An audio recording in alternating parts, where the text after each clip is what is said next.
ndanyuzwe umutima wanjye mfite indirimbi bihumbi narindi jambo nshaka kuvuga usibye rigushima.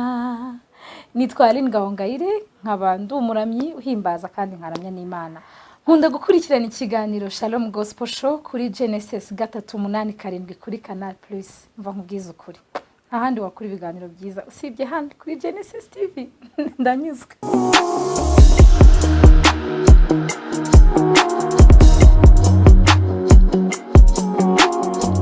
Ndimbi karangira ivuga ngo mwami reka nze ndifuza kuzajya ngusenga ntari gukora ubusa.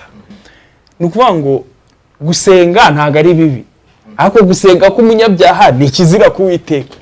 Nukuvuga ngo rero ugomba gusenga uhamanya n'umutima wawe kutari gukora ikintu kikizira. Nukuvuga ngo icyakagombye guherwaho nukubanza kwiyeza cyangwa ugashaka icyatuma utitwa umunyabyaha. Nuko indirimbo yaje ubwo ibihe by'amasengesho sinshobora gusenga mpamanya n'umutima wanjye ko ndi umunyamabara. Nuko indirimbo yaje. Wowe ujye usenga usenge wongere usenge niyo waba ufite akuka gakeya nta munyagara w'isengesho n'impamo. Niyo umwana arira nyina niyumva Imana irumva kandi gatabara umva nta munyagara w'isengesho n'impamo. Mbere yuko usenga, mbere yuko ubwiriza, mbere yuko uririmba, ca bugufi. Igihe cyose ku Mana yo yiteguye kuduha imbabazi uko byagenda kose. Ca bugufi ubanze wiyeze hanyuma n'ibindi ubikore nibwo uzaba ubikoze neza. Hajushinzwe iki muri ikorari bro? Iby'umwuka. Thank you so much. Ega nawe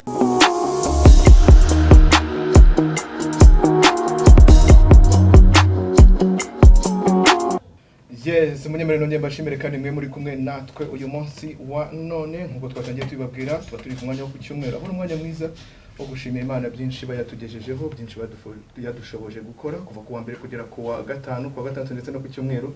Hari byinshi tuba twiriwemo. Rero akanya nk'aka kaba gakwiriye kugira ngo dushimire Imana nyine kuba yadushoboje kugira ngo ibyo byose bibashe gukoreka kandi niyo yabikoze tuba dukwiriye kwizamurira amashimwe. Ngira ngo nkuko musanzwe mubizi ku wa kane ndetse no ku cyumweru amasaha nk'aya ngaya saa 10 ku wa kabiri no ku wa kane ndetse na saa 8 ari umwanya w'ikiganiro Shalom. Nkuko mubizi aho ari umwanya tugenda tutumira abakozi Imana batandukanye bakatubwira byinshi ikimana bashyize ku mutima ndetse na byinshi baba baduteguriye, ariko ushobora kuba ufite amatsiko ninde mutumirwa turi kumwe nawe uyu munsi wa none, ninde ugiye kudufasha kwegera intebe y'Imana, ninde ugiye kudufasha kuramya Imana. Of course kamba amasegonda 5 1 2 3 4 5. Yes, mwemere twakire Yes Araje Family Choir muri studio za Genesis TV. L'éclat général. Thank you so much. Murakomeye. Turamahana. So nishimiye kubakira muri studio zacu uyu munsi wa none. Atukara hano muvuye ukuntu byari bimeze, ebana kamwenyu, ebana bimeze neza cyane. masaha ntarakura saa nibwo zikigera urumva twahura kumwenyura. Bimeze neza. No comment, ntacyo ndibuze kuza kongeraho, ariko ngira ngo twabugiye kwifuza kenshi kuba twaganira. Hari igihe ngenda nkurikirana ibikorwa byanyu byinshi bitandukanye kuba mugitangira imyaka myinshi iraciye. Vuga kuri uwacu nta kibazo twari. Hasoni biteye. araza kwisobanura neza ndira. Umva ukuntu adukwepa ngo yagiye adukurikira nabisobanuye ko ari nk'umuntu uri hanze. Vuga kuri uwacu nta soni biteye. Anyway, thank you guys. Ngira ngo ni iby'agaciro kuba ndi kumwe namwe, ariko uyu munsi ngira ngo tuzaza kuba tuganira byinshi bitandukanye, maze kutubwira ibyo muduhishiye. Ariko mbere yuko dutangira ikiganiro cyacu ndifuza kubagora gatoya. Hari abantu dukurikiye bashaka kumenya iyi korali aba basore turi kumwe nabo uyu munsi wa none baturutse hehe, then banze mukora introduction nkuko musanzwe mubigenza. Umwanya no wanyu. Uravuze ngo nukutugora ariko ntago ari kutugora kuko ni ibyacu ni dusanzwe tubizi rwose. Ntacyo bintwaye nanjye ndi hano kugira ngo ebana numve ibyo mugiye kumva. Je rero uri kuvuga nitwa Nsengimana Amiel. Nsengimana muri korali Saraje ndi producer. Nkaba ndi Nyambazi. nkaba ndi n'umutoza w'ikorari. umutoza w'ikorari. Yeah. Twakomeje. Abandi nitwa Sekanyana Samuel, ndo umuririmbyi wa korali Yesaraje. Ndi umusore, ntabwo nubatse, ariko nta n'undi asenyera.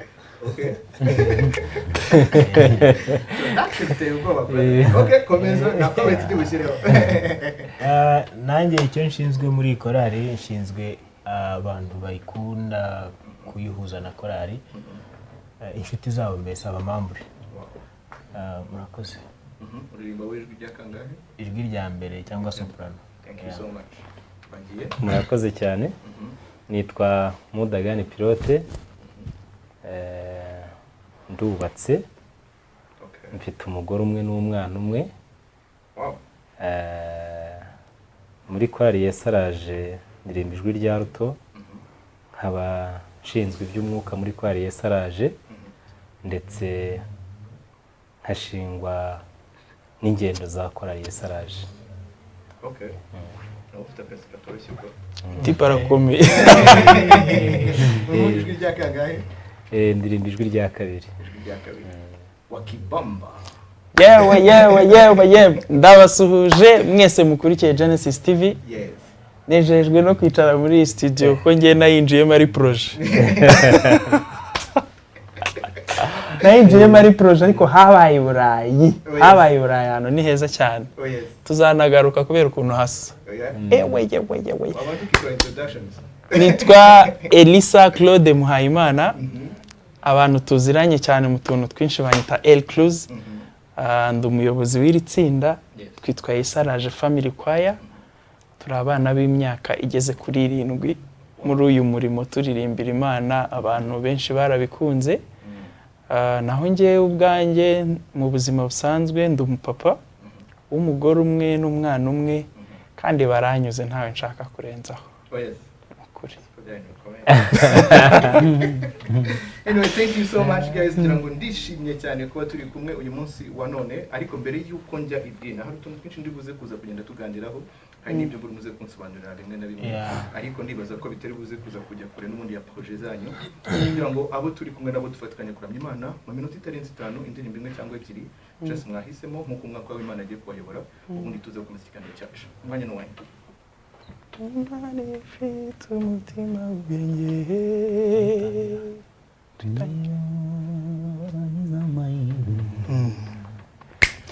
Niba waragize amahirwe yo kureba mu byuma bipima imikurire y'umwana mbere y'uko agera ku isi, abo turi bo nabo ngabo, umuntu n'ubusabusa, ariko ubwo busabusa Imana ibwitaho, ikaremera amagufa mu nda y'umubyeyi. Igihe cyagera umuntu akagera ku isi, nguko uko naje, nguko uko waje, Imana irahambaye. Imana ifite umutima w'ubwenge burenze ubw'amuntu ndetse burenze ubwo wakwibwira. N'Imana itigisa iyi si ikayikura hayo, n'inkingi zayo zikanyeganyezwa, itegeka izuba ntirirase, inyenyeri ikazitwikira, yo ubwayo yibumbishije ijuru yo yonyine, idendeza inyanja igendera ku miraba yayo, ariko kubw'urukundo inkunda, ibyo byose birengaho inyita umwana wayo. Nituzajya tuvuga ko dufite Imana, ugomba kubyumva kuko irahambaye. Imana iriho, yahozeho, izahoraho, nta mpande ifite n'iyiteka ryose. Data turakubashye kandi turubusa, uhimbazwe kuko wowe ukomeye, ariko ntuterwa isoni nuko tukwita data. Data turakubashye twebwe turubusa, uhimbazwe kuko wowe ukomeye, ariko ntuterwa isoni nuko tukwita dadi.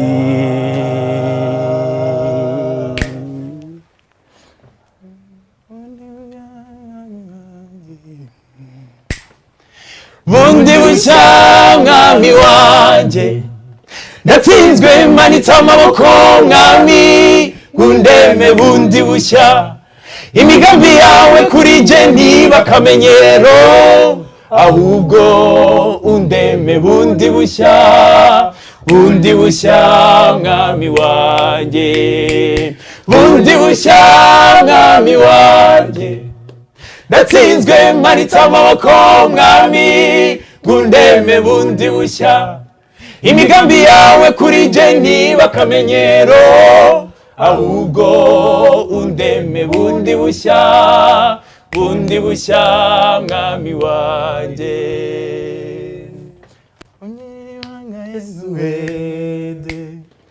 Ungirira ibanga Yesu we, bikankora ku mutima, ibyo njye bigiye ahabona, ndakorwa n'isi. Ariko urampishe ndaberewe, reka ubwiza bwawe bukongora ibindimo, buwawe bwiteka. Ungirira ibanga Yesu we, bikankora ku mutima, ibyo njye bigiye ahabona, nakorwa n'isi. Ariko urampishe ndaberewe, reka ubwiza bwawe bukongora ibindimo, buwawe bwiteka, buwawe bwiteka, buwawe bwiteka, buwawe bwiteka, Yesu we, buwawe bwiteka. Barakoze cyane abaririmbyi ba Yes Araje Family Choir, nibo turi kumwe nabo uyu munsi wa none. Niba uri muri iyi mirimo nakubwira ngo bihagaritse gatoya, ndene tuze twumve ibyo bantu bakoze Imana baduteguriye uyu munsi. Reka dufate akaruhuko gato tugaruke twumva byinshi bitandukanye, wowe gusa ntujye kure ya televiziyo yawe. Turagaruka mu kanya.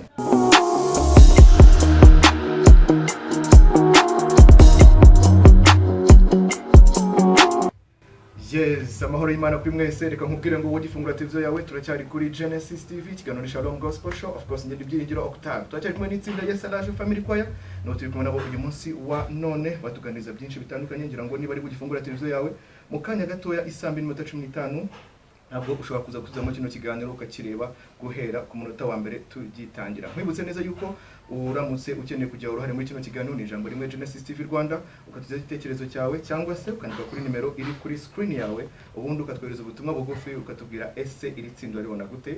Abasore ubona nta kintu babura, nta mukobwa bari kubura amahaga. Anyway, thank you, ndibaza ko turi kumwe ntacyo bitwaye. So turacyari kumwe na Yes Araje, a big boss. Meze Umeze neza. turashimye. Iyo maje kuririmba mitungwa hasi and then kongera kuzamuka nkashaka imyuka nitera nko muri 20 cyangwa se 50. kubera Bani indirimbo zanyu zose zinkora ahantu. Yo. So umuntu ashobora kwibaza nibwo gifungura televiziyo yiwe, ashobora kuba atabazi mumaze imyaka 7. Ndibaza ku bantu bakurikirana gospel industry, gospel ministry cyane, ndibaza iri zina ntabwo ari rishyashya mu matwi y'abantu. Aho ushobora gusanga ari abantu mu by'ukuri wenda batuye ahandi hantu badakurikirana bino bintu, ushobora gusanga batabazi. Reka dukore introduction, mukora umurimo hehe, mwatwibwiye yego, ariko Yes Araje no Family Choir ubundi mu magambo makeya mukora muti. Yes Araje Family Choir ni itsinda ribarizwa mu itorero ry'Abadventiste b'umunsi wa karindwi. Dukorera umurimo w'Imana mu itorero rya LMS Kamukina. Ubwo Abadventiste barabyumva ni mu ntara y'ivugabutumwa ya Kacyiru.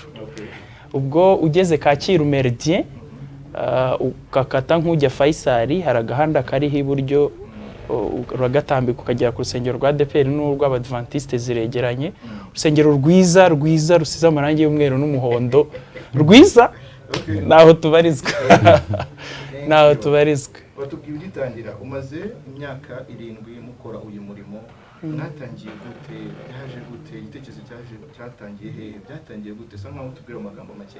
Amiel arahari, Amiel ni ubizi cyane, yaduha amakuru ahagije. Bijya binshimisha iyo ngiye kuvuga amateka ya Saraje, kuko nikora risa nkaho yavuye ahantu kure. Umunsi umwe naje kugira igitekerezo mpimba indirimbo, maze guhimba indirimbo numva ni nziza, ariko kubera ko ntamenyereye kuririmba njyenyine nifashisha undi muntu umwe witwa John, nawe yaravuye mu ntara aragasanga aho nkorera, yumvise ukuntu ndirimba yumva ni byiza, ndavuga nti rero twafatanya tukaririmba. Nibwo twatangiye turepeta iyo ndirimbo, dusaba umwanya wo kuririmba muri Jia ku Gisozi, baratwemerera. Turirimbye abantu bumva ni bitangaza, abantu barahaguruka bagara mu madirishya baravuga ati mugomba gukomeza mukaririmba. Twari babiri twenyine. Urimba byuza nk'akarimbo mwaririmbo uyu munsi abantu bakumirwa. Ndakiyoka cyane amasegonda 30. Karabango korera Yesu igihe cyose, jya mu misozi ubwire bose yuko ubwami bw'Imana bugeze hafi, ku manywa na nijoro nturambirwe, zuba ryo gukiranuka ari hafi. Muri babiri muri iyo ndirimbo mwenyine, ibana abantu batangira bati abasore bagomba gukomeza tu. Ego ubwo hahise haziraho undi muntu witwa Thomas, nawe yarafite impano yo kuririmba, ariko nawe yaravuye iyo kuri. Bose ntabwo bari abaririmbyi baririmbira i Kigali, bakoraga umurimo mu ntara, noneho baraza ubwo dutangirana kuririmba. Dutangiye kuririmba abantu bumva ni byiza, turavuga ati rero ntabwo byaba byiza ko dukomeza kuririmba twenyine, reka twifashisha abandi bantu. Nubwo twashyiragamo pilote, nyuma haza kuza Elisa, Samu na waraza. Mbashimira impano bafite, kuko hari ahantu korali yari iri, hari naho yageze ubu ngubu. Yeah. Ofete icyo gihe mvuga ngo bose bagiye bakurikirana muri ubwo buryo, byatwaye igihe kingana gute kugira ngo muwe muri team imaje gusa nkaho ihamye mumeze gutya muri? Byatwaye hafi imyaka igera muri 3. Uretse gatoya. Yego. Imyaka 3. Yego. Ugenda ufata umwe uzundi kubona. Yego. Kuko abasibo bayitangiye, hari abandi bagiye baza nyuma bakavamo. Bitewe wenda n'uburyo n'ubuzima bakavamo. Uko bagiye bavamo rero nkagenda ndokirita abandi. Yego. Konzi bro. Atwe nakazi kaba gatoroshye kugira ngo byibuze ubashe gufata itsinda. Bamwe batangira birangira bagitangira ukabona nyuma amezi 6-7 bise nkaho bivuyemo, ariko imyaka igera muri 7 team igihagaze kandi maje kugera kuri level ishimishije, kugira ngo hari byinshi mwagiye mugaragaramo, hari biterane, hari ibikorwa maje gukora, mwagiye muraza kugenda mutubwira, ariko nifuzaga kugira ngo byibuze n'umuntu utazi amavu n'amavuko y'iri tsinda abashe kumenya eske byavuye hehe, byatangiye bite. Elisa, then maje kujoininga team, usanzemo abasore 2-3, maje kuba umusore nawe ugezemo, so ni ikihe gitekerezo wari wumvishe gute itsinda, wowe byaje bite kugira ngo ubashe kujoininga itsinda? Je rero ubuzima nabayeho imyaka 4 ntaririmba. Ako kuririmba mbikunda, ariko nigaga muri SFP kandi kubivanga no kuririmba nkabona nago byavamo. Kuririmba ndabihagarika ndabanza ndiga. Noneho nkirangiza kwiga, Amiel niwe wanyegereye ambwira ko ashaka ko turirimbana. Ubwo byari mu myaka yo gusoza njyamo. Korali yari imaze nk'imyaka 2, yari 2 buriya. Ndashima Imana n'umugabo umwe witwa Peter. Buriya ikintu cyitwa video ni ikintu kigera kure cyane. Twari turi korali ariko iraho. Turimba abantu bakabikunda, ariko nta mafaranga dufite. Indirimbo nziza turazifite, ariko zimenywa naho twagiye kuririmba. Nese studio mwaratumikoga? Twaragendaga cyane. Nese mwababaga babazi? Nyine batwumva kuri radio y'abadifi. Nibo mwatwikiye. Urumva? Nshimiye umugabo witwa Peter. Nawe ni ibintu byo gukora video yarakishakisha, tuvugisha ko ufite studio ikomeye, ariko nawe arukishakisha. Ati mwabahungu mwe rero mufite indirimbo zikomeye, ndumva nabakorera album. Wow. Timwebwe murasabwa kunsanga Igisenyi niho studio ye yabaga kandi no kugera Igisenyi urumva byarebe bazo kugera byari bigoye cyane ariko ubwo ni we wakuye agashashi ku maso yacu ni nkaho ari we watangije korari mu buryo bwa ubutumwa mufite bugere kuri benshi yego turagiye Peter wadukoreye video zo ku rwego nyine ruraho icyo gihe zari ziraho kuko yikubitaga umuntu yisubiramo ubundi indirimbo yazagamo yisubiramo nk'inshuro wayikubita umuntu akaba atabwira ayo yisubiramo gatandatu mwakoreye mu ishyamba y'ubwayi iyo naganaga byonyine ndavuga no way bose si yo korera Yesu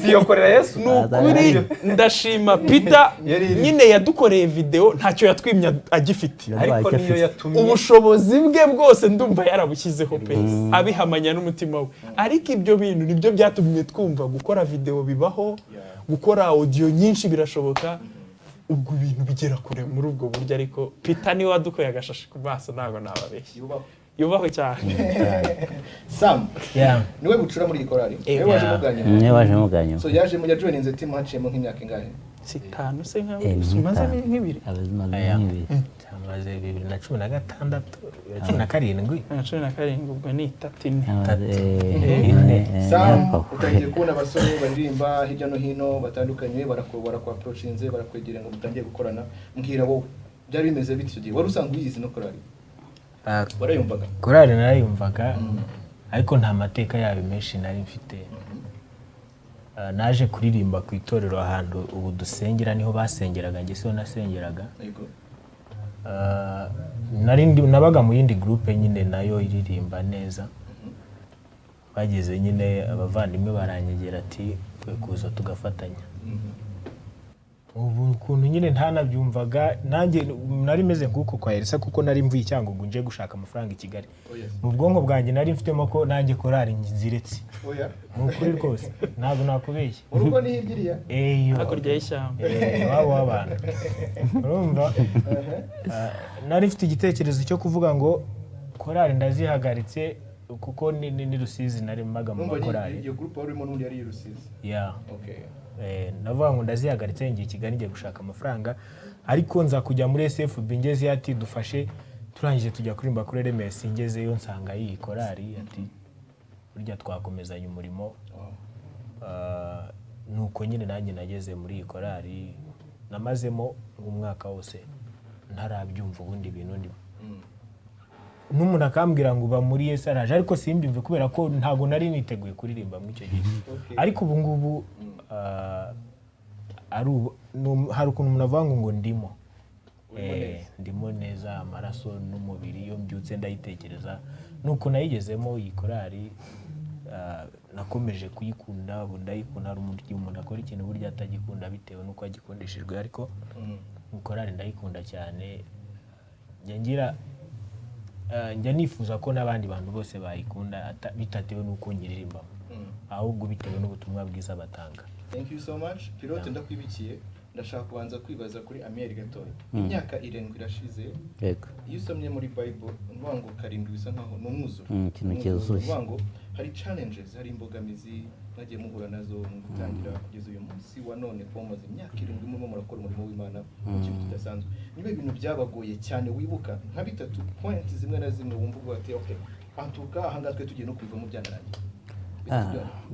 Nukuvuga ngo mu itangira rya korari yabaye isa nk'ahirwanwa kugira ngo igire ahantu runaka ibarizwa byaragoranye cyane kuko twabaga ku gisozi muri Jia ariko ku gisozi batayishaka tukagenda kuririmba kubera ko abantu bumva ko bumva indirimbo zacu bakumva ari nziza ariko itorero ritayishaka tukagenda tugakora umurimo. Ikintu cyatugoye cyane kubona ahantu twemerwa ni ukuvuga ngo twajya ahantu twagiye kuririmba bakatwemera ni ukuba baraje baradutumira nk'uko nyine mu buryo bw'inyeshyamba tuhageze baratubwira ati rero mwegumire hano duhita twigumira aho ngaho ni ukuvuga ngo byaratugoye icyo ni kimwe. none se buretse gatoya buri umwe wese muri mwe yasengeraga n'ahantu yasengeraga ahantu hatandukanye. Yego. Hanyuma baza kuza kuvuga ngo mugume aha ngaha muri itsinda kandi muturutse ahantu hatandukanye. Yego. Ntabwo byasabye izindi mbaraga.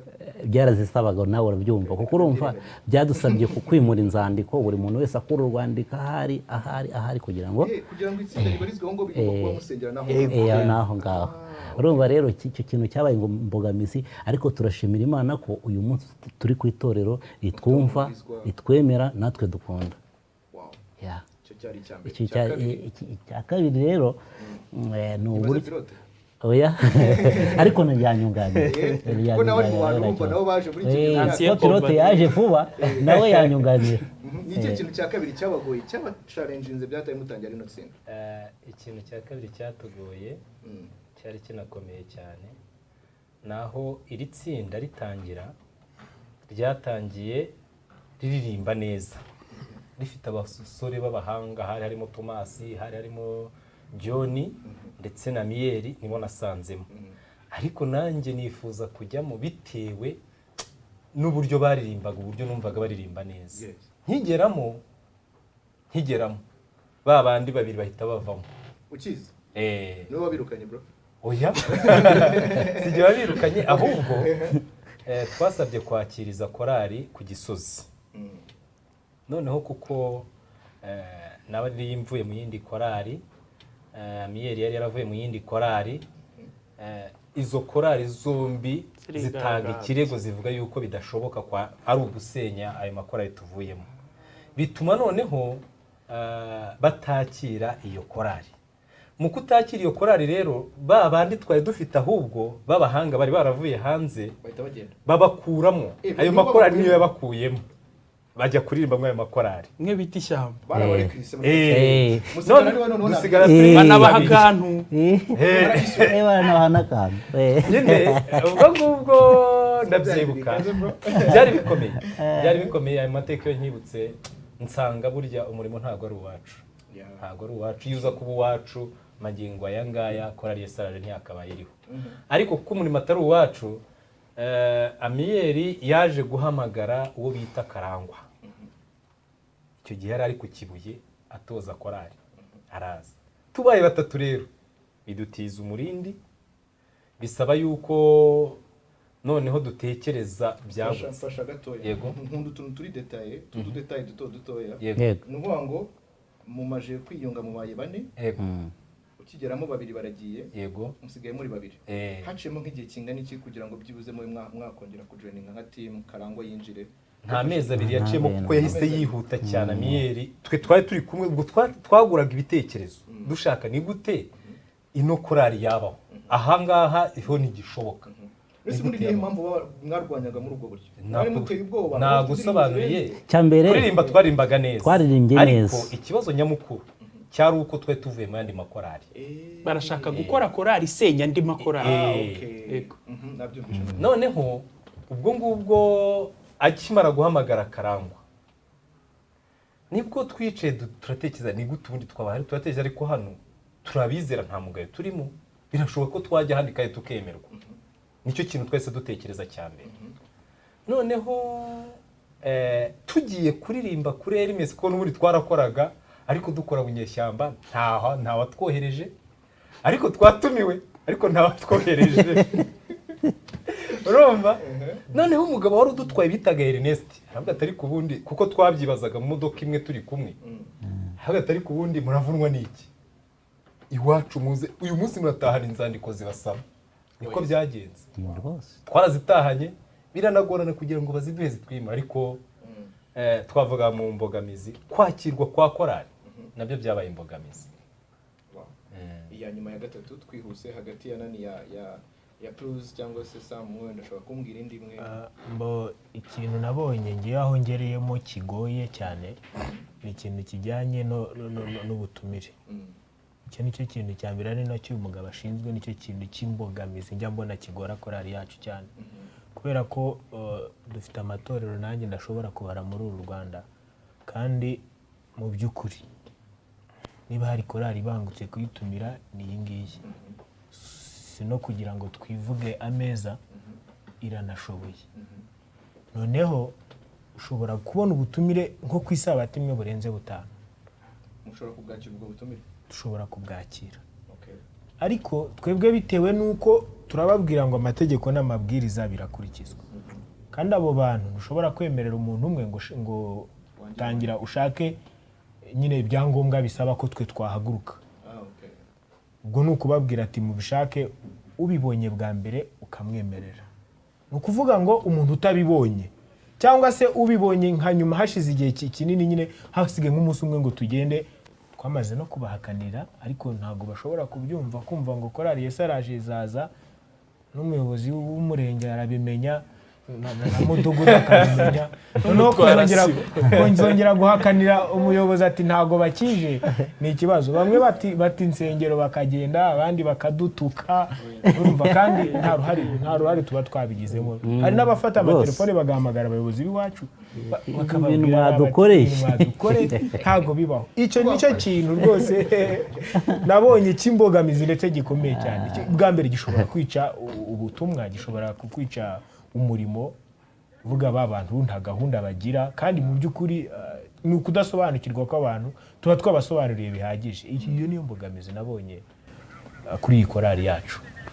Okay, murakoze cyane. Ndibaza ni agaciyemo nagira ngo byibuze tumenye amavu n'amavuko, ese mwatangiye gute, mwaje gute, kugira ngo n'abadukurikiye muri kano kanya bumve noneho ni bandi tugiye kuganira nabo, ubutumwa batugenewe uyu munsi ese buva he, buturuka he. Ni urugendo rutoroshye, hari umuntu wabona kugira ngo mwatangiye ejo cyangwa se mwatangiye nyuma hashize icyumweru, ariko urumva umuntu umaze imyaka 7 afite experience itoroshye mu murimo w'Imana. So turacyari kumwe na Yes Araje Family Choir, no baje kudutaramira uyu munsi wa none. Mwibutse neza yuko ukeneye kutwandikira ijambo rimwe Genesis TV Rwanda, ndagenda mbona ubutumwa bwanyu butandukanye, turaza kuza kubusoma, ubu tureba turabusubiza, n'ubureba abantu basore kandi baraza kubusubiza. Ntimugire ikibazo, turacyari kumwe 5 kuri 5. Munyemerere twimuke gatoya tujye mu cyiciro kindi, tujye kubihangana mumaje gukora, tujye kuri nane amavu mumaje gukora, ibitaro mumaje gukora. Ndabizi ni byinshi bitandukanye, ariko uyu munsi wa none ikibazo cyane cyagira kiti mumaje gukora ibihangano bingahe, n'izi album mumaje gushyira hanze? Murakoze. Tumaze gusohora album 4 z'amashusho, n'indi turi gusohora imwe bitewe n'ibihe turimo. Turi mu bihe bya covid, aho gutegura igitaramo bitari bitworoheye, ariko twagiye tudroping indirimbo imwe ku buryo ibintu nibigenda neza izo ndirimbo tuzazishyira hamwe tukazikorera concert zikajya ahagaragara. Indirimbo z'amajwi zo izasohotse ziri ku mizingo igeze kuri 6, ariko izi album zikitwa volume. Yego. Yes. Dufite volume 6, ariko ubwo tugiye kubara indirimbo dufite n'izitarasohoka shani nyinshi zirenga 150, kuko ubwizo 60 ni zakozwe muri studio. Ko album biriho indirimbo 10-12 tukashyira hanze, ariko izitaragiye kuri album zitazwi zirenga 150. 150 yego zitazwi ziri hagana heza.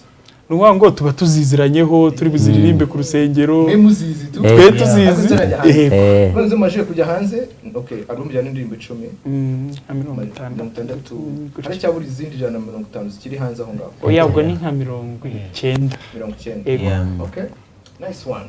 Anyway, kugira ngo tubashe kuza gufasha n'abantu, ndabizi ko benshi bazi neza yuko tumaze igihe gito musize hanze indirimbo, amashusho y'indirimbo yitwa Rekanze. So n'amashusho nshaka kuvugaho ibintu byinshi. Yaraguhaye tuvugisha. Wait a second. Hallelujah. Aba wenda yanatugaya, reka tubanze twumva. Oya, yaratwaravuganye. Thank you so much. Munyemerere turebe amashusho y'indirimbo Rekanze, ni indirimbo ya Yes Araje Family Choir. Turagaruka mu kanya twumva byinshi bitandukanye, tujye nyuma y'amarido turebe n'uduti turiyo, kugira ngo indirimbo ikorwe bisaba imbaraga nyinshi. Maze kwisobanukira mu kanya gatoya, nkuko dusanzwe tubivuga, ibyo amaso yawe atarabona, ibyo amatwi yawe atarumva, mu kanya gato ugiye kubyumva. Ntujye kure ya televiziyo yawe. Turagaruka mu kanya.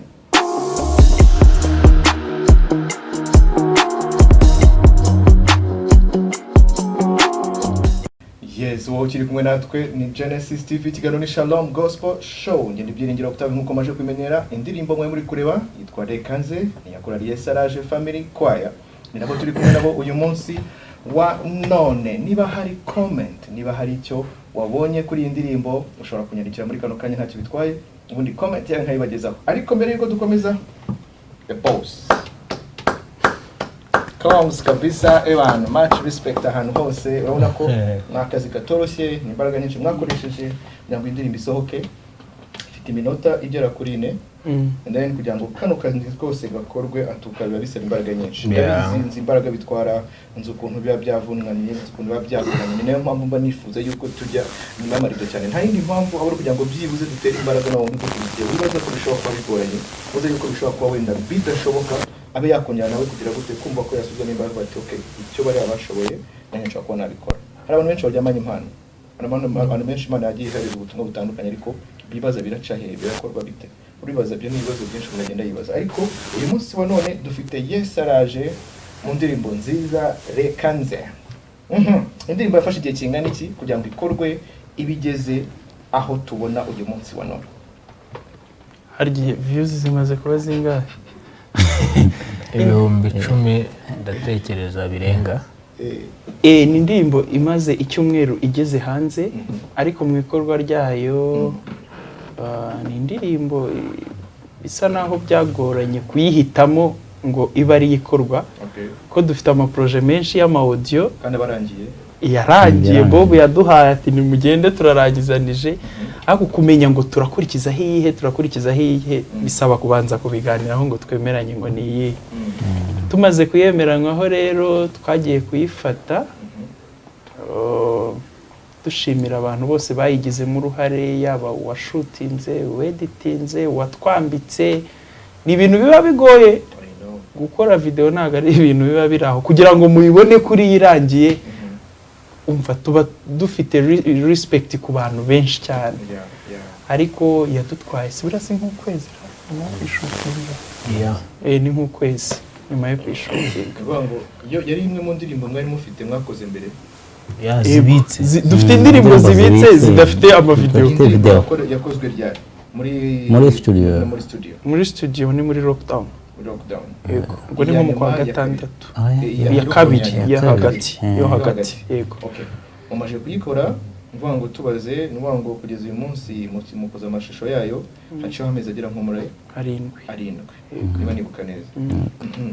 Hanyuma rero umaje kuyikora, ibintu byose mwakoze, n'ikihe kintu cyabagoye kugira ngo aya mashusho abamaje kujya hanze? Challenges mwahuye nazo mukorwa indirimbo, eske kugira ngo hari ahantu nabonye musa nkaho muri hagati mu mbingo, hari ahantu kugira ngo muhagere location ninde wayizanye? Mumbwira ukuntu mwagiye mushenga ibitekerezo kugira ngo indirimbo igaragara muri buno buryo. Nicyo nshaka.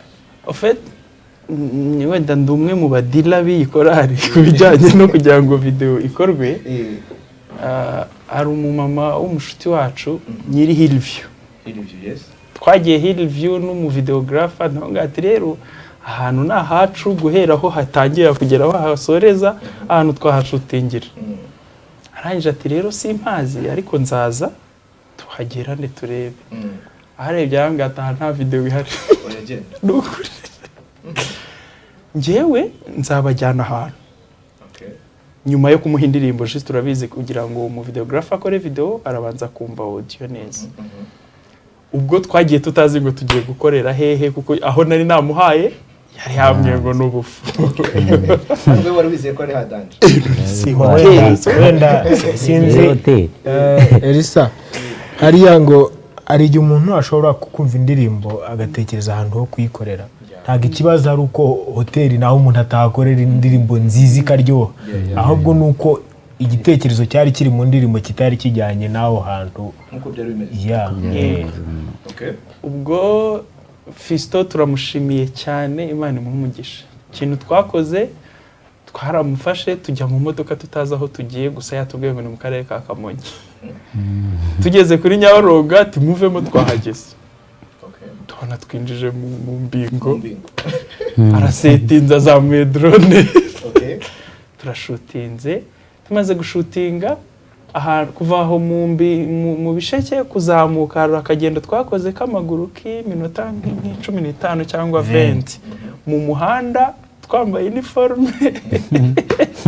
urumva imodoka yarahatugejeje ihita igaruka i Kigali iri buze kugaruka kudutwara turangije gushutinga turazamutse tugiye kuri iyo location uwo mugoroba tubyaza umusaruro rwose bigenda neza ariko ubwo ntago ari izo shooting twafashe ko na nyuma yaho hari ahandi twakoreye i Gahanga harya barasi i Gahanga ya Nyanza Inyanza ya Kicukiro naho tuhafatira ayandi mashusho barateranya mubona biriya yego Pilot karame nibwirira rero kugira ngo mukore izi ndirimbo mukurahe ubushobozi ndabizi n'ibintu biba bihenze kugira ngo ukoreshe ari amashusho drone kwihagurutsa byonyine kugira ngo ize ifate amasaha runaka muri kumwe nabo umuntu yikoresha drone operator abana n'aba DOP kujya muri studio byose n'ubushobozi bwagutse muraza no kumbwira ikibazo ndibuze kubaza mu kanya mbwira buva hehe mwebwe nka korali murakoze cyane korali yesaraje ureba gutya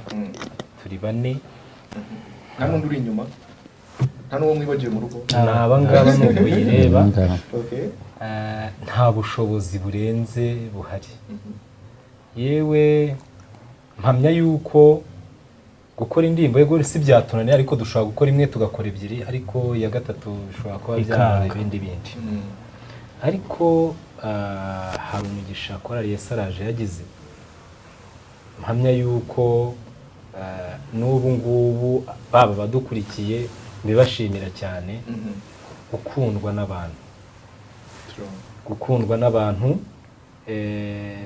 bakadufasha mw'ibi bijyanye n'ibisaba ubushobozi twebwe tugerageza gukora uruhare rwacu nk'abaririmbyi icyo dusabwa ni ukuririmba ariko ikijyanye n'ubushobozi nabwo baradufasha cyane mbonereho nshimire gurupe imwe y'abantu 7 iba muri Amerika yadufashije gukora alubumu yose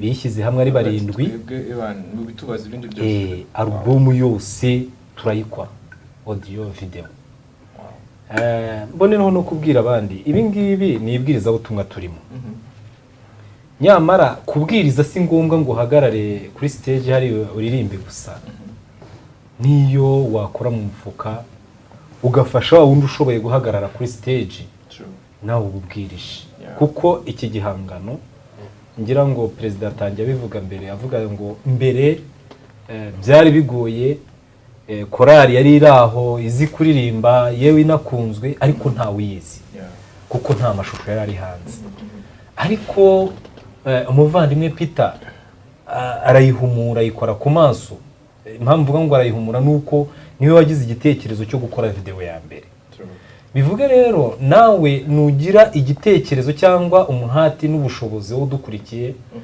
ukavuga uti reka nanjye ngira icyo nkora mwibwiriza butumwa ushobora kudukora volume ya 6 cyangwa se ushobora gukora indirimbo imwe cyangwa se ushobora no kuduhamagara ukatubwira ati courage buriya reka nkubwire buriya abaririmbyi bahura n'ingorane uramutse uhagaze hariya ukaririmba ubona iteraniro ari rigari ukabona bose bifashe gutya nta nuvuze ngo amena indirimbo ya kabiri niwe wayisunika simbisi ariko biriya avuga ngo amena ukabona barishimye baragushimye ya papa uriya muntu nawe agufashije cyane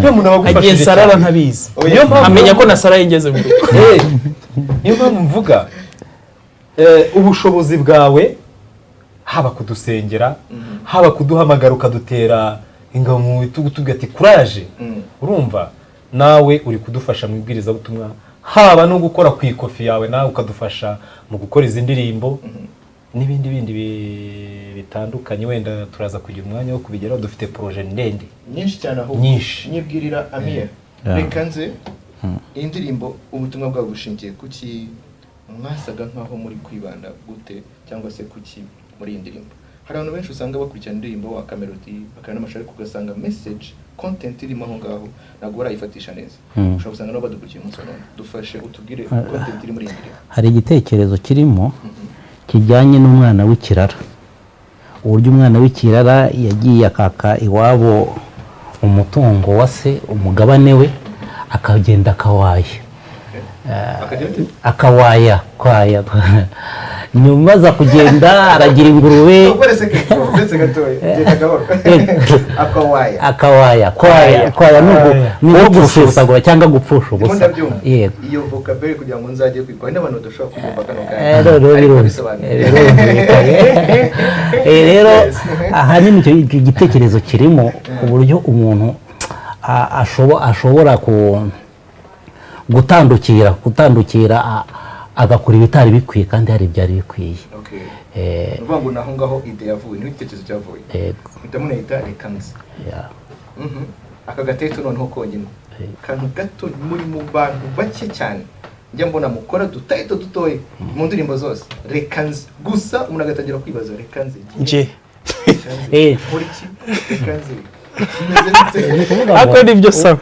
Nubwo umuntu ashobora gushayisha ariko igihe kiragera kisubiramo akitekerezaho akabona ko ibyo yakoze ari bibi noneho akavuga ati rekanze. Rero iyo kuvuga ngo rekanze ni nkatwe wenda urugero nkanjye nkavuga nti ko nakoze ibyaha nkacumura ku Mana ariko ndagarutse Mana umbabarire umpindure mushya.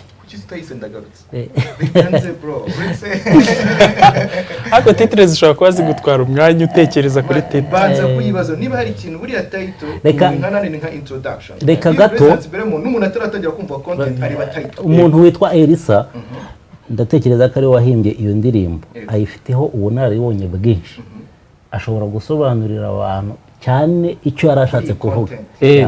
N'icyo yadusangije ayizana icyo yadusangije akibwire n'abandi bari hari abadukurikiye nta kibabwira ibanga ririmo. Uyu munsi twaje muri Genesis ni yacu ikiganiro ni Shalom wowe ugikurikiye rwose ugiye kumenya amateka ya rekanze.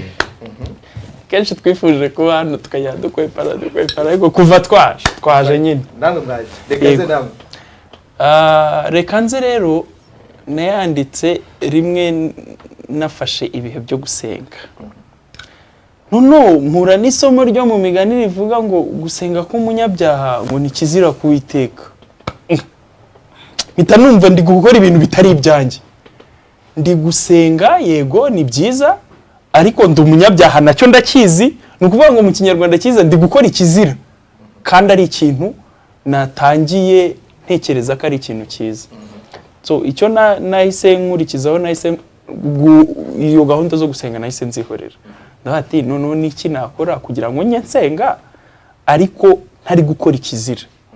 Ikintu cyakurikiyeho nanditse igitero cya mbere kivuga ngo nabayeho ubuzima bwanjye bwose ndi umukristo ariko nareba imirimo yanjye nkabona ntihura n'ubukristo.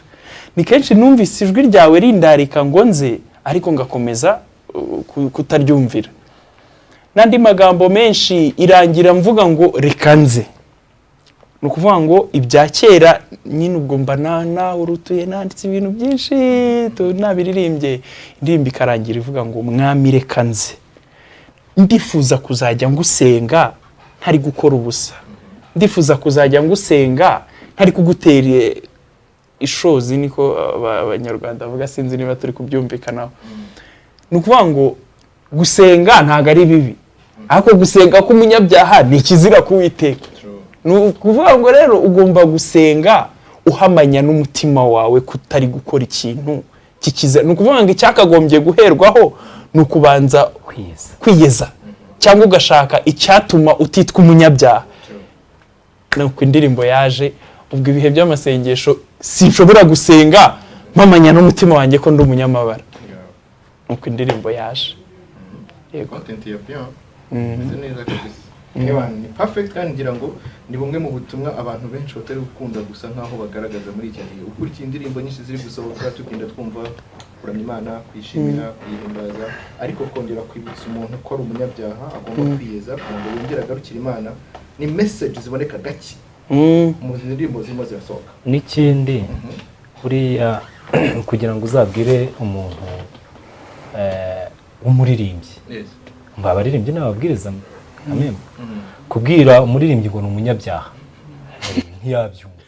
Kubwira umuntu wa mbere bari kubisengera ngo ni umunyabyaha, kubwira umuntu w'umuyobozi w'itorero ngo ni umunyabyaha, nyamara wowe cyangwa njyewe n'umutima wanjye ndabizi ko ndi umunyabyaha ntabwo wawubeshye. rero iyi ndirimbo ahanini nicyo ishingiyeho, ntabwo ishingiye ku bantu n'ubundi babaye akahebwe, ba bandi batigeze bakira ubutumwa bwiza, ahubwo ishingiye ku muntu witwa yuko ari kugabura cyangwa se ari kubwiriza ubutumwa bwiza, ariko we hari ibyo atari yasobanura n'Imana.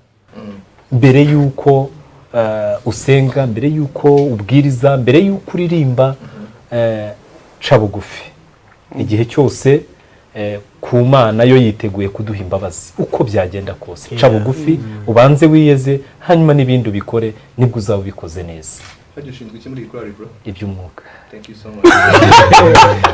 Ega nawe uriyenza. Thank you so much. Anyway, Sam, wambwiye ko ushinzwe like imibanire myiza y'abantu bakunda Esaraje ndetse na Esaraje. Gaho mbwira feedback y'indirimbo imeze ite, mwatangiye kwakira gute indirimbo, abantu bagiye kugenda batangira bahereza ubutumwa butandukanye, byari bimeze gute kuri mwebwe? Mbwira. Bo akenshi cyane iyo umuntu ataguhamagaye akakwandikira hari utuntu twaje bita ngo tuyimoje harya abantu kugira ngo agaragaze amarangamutima ye cyane, akakohereza nk'ako kantu, ariko akaza akakubwira ati rwose pe indirimbo ni yanjye. Urumva ntabwo ashobora kukubwira ngo ni iya Esaraje, indirimbo ni yanjye. Message nyinshi twagiye twakira, umuntu akaduhamagara akakubwira ati rwose mu ndirimbo mwakoze, iyi ndirimbo iyo ni yanjye rwose kabisa. Rero abantu benshi bakunze iyi ndirimbo atari uko ari za zindi turirimba zifite message ariko wumva nyine yanayiririmba nishimye, ahubwo akenshi cyane akayiteka kubwira ati uko maze kuyumva nk'inshuro zirenga 10 nabayeho kenshi ndi umunyabyaha, kandi nawe ibyo bintu akabikurura akabyumva, atariko rwose bikarangira kubwira ati nanjye rwose ndihanye kubw'indirimbo reka nze ntabwo nzongera.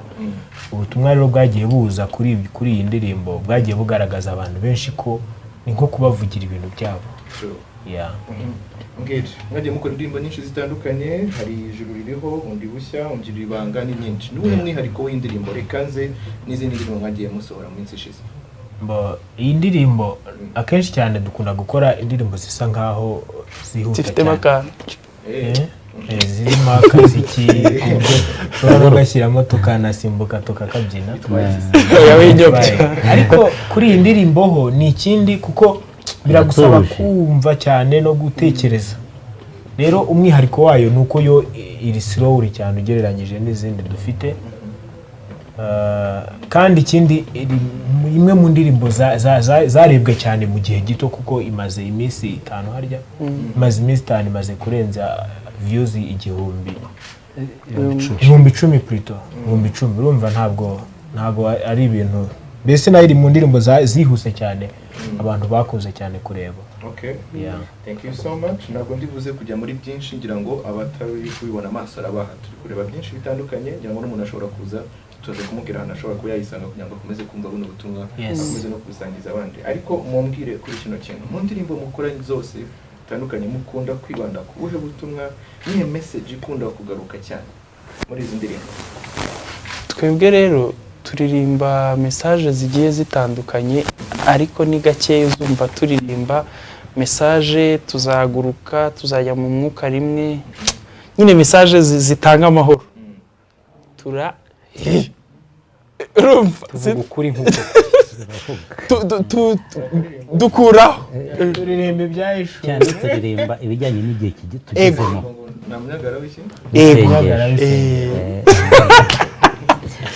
Twebwe message yacu ntacyo bitwaye. Amasegonda 30 cyangwa umunota umwe, nyangwa n'abantu tubakubitaga post tugaruka no twumva byinshi. Iyo ngiyo nyine tumaje kuvuga.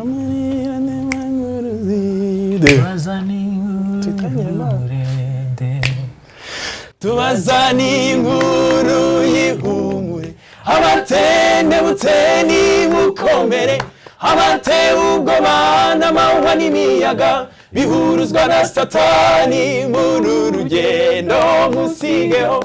Niyo wagwa mu ngo kure cyane, abana Imana ikura y'umunika mugira igikomangoma, muvandimwe umva iby'akabando ku rugendo, amarira atemba nk'uruzi, urusobe rw'ibibazo niruza, hari imana itaba ridasabye ibisobanuro wowe ujya usenga usenge wongere usenge niyo waba ufite akuka gakeya nta munyagara w'isengesho n'impamo niyo umwana arira nyina ntiyumve irumva kandi igatabara amarira atemba nk'uruzi urusobe rw'ibibazo ntiruza hari imana itaba ridasabye ibisobanuro wowe ujya usenga usenge wongere usenge niyo waba ufite akuka gakeya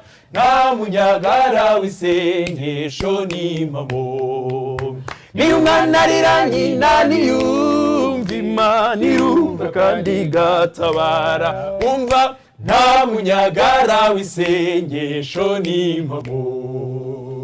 Thank you so much. Barakoze cyane abasore kuva muri Yes Araje Family Choir ngo turi kumwe na uyu munsi wa none no bari kudutaramira no bari kudufasha kugira ngo twegere intebe y'Imana. Ndibaza aho wicaye aho ngaho imbere ya screen yawe watangiye gufashwa. Actually ntago bikiza kano kanya byatangiye na mbere. Umvishe byinshi bitandukanye.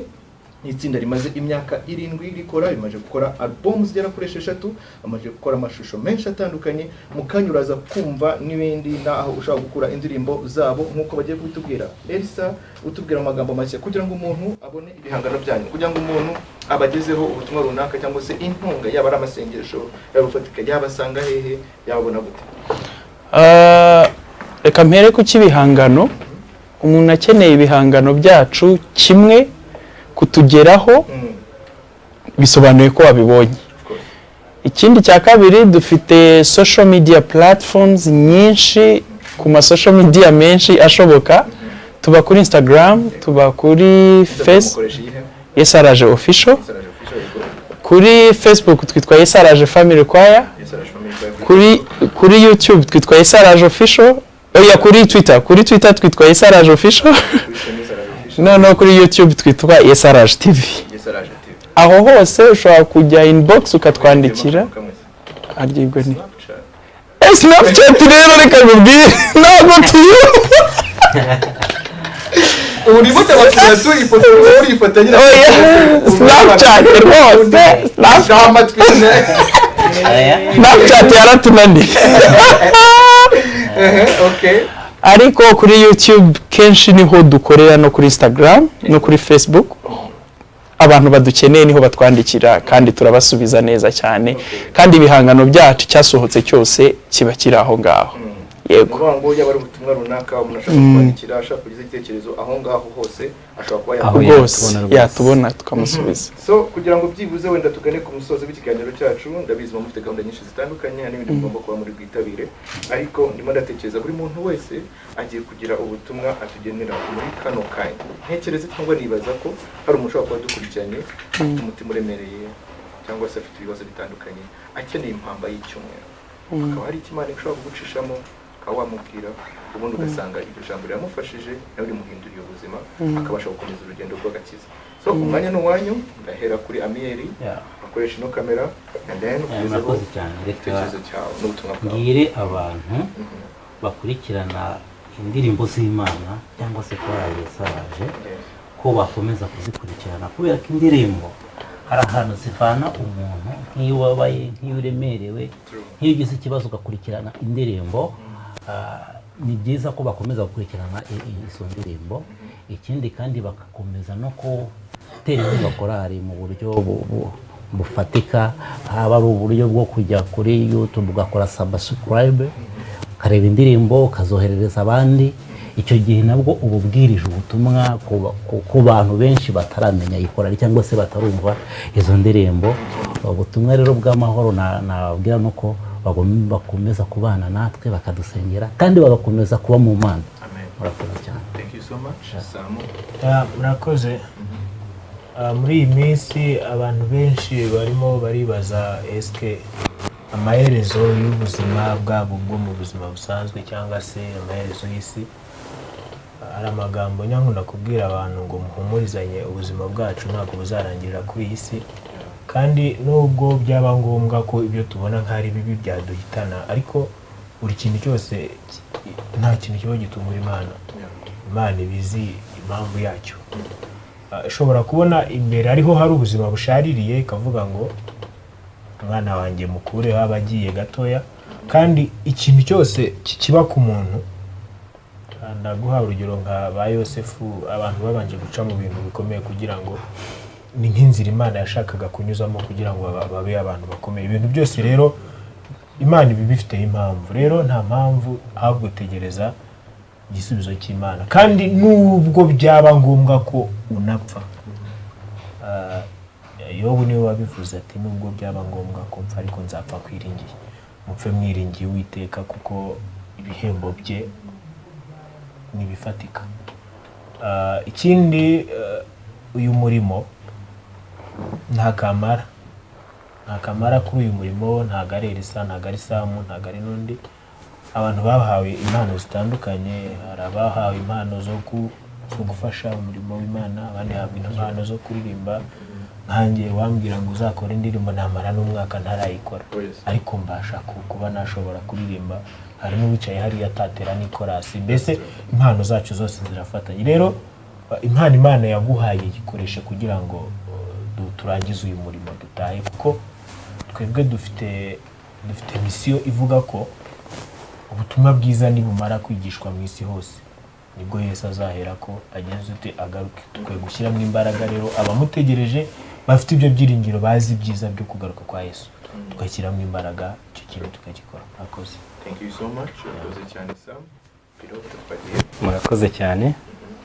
Ubutumwa nagenera abakunzi bacu n'undi muntu wese udukurikira, ni ubutumwa bugira gutya buti: izi ndirimbo zibe iza Yesu araje, zibe n'izandi makorari, ndetse n'undi muntu wese uririmba indirimbo izi ngizi twita ngo ni iz'Imana, izi ngizi zibasha kugukiza,